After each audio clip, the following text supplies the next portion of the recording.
La fonction insertion de l'ouverture permet de définir la trémie laissée par la lucarne au niveau du versant long pan. On retrouve cette fonctionnalité dans la barre d'icônes sous le nom insertion de l'ouverture, fonction également présente dans le menu sous intersection de la lucarne, insertion de l'ouverture.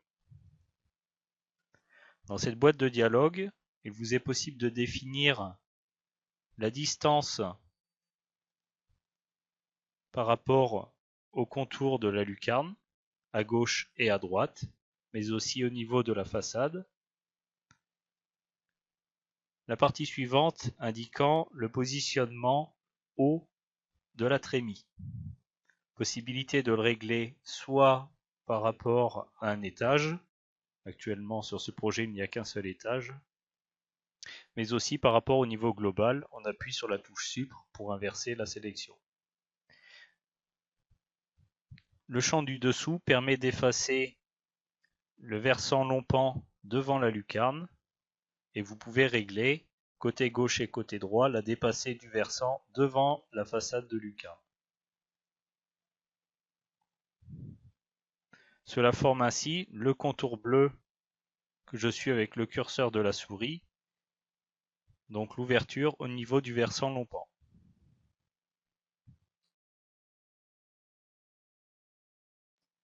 Les paramètres du chevêtre de la trémie de la lucarne sont personnalisables.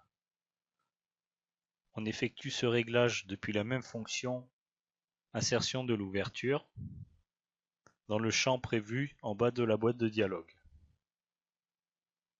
On retrouve les mêmes paramètres que ceux définis pour les chevêtres de fenêtres de toit par exemple.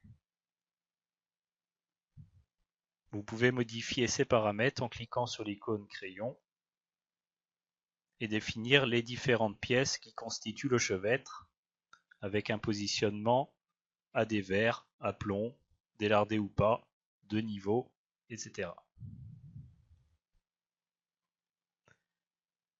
Le chevêtre est formé uniquement si le chevron du versant long pan ont été créés.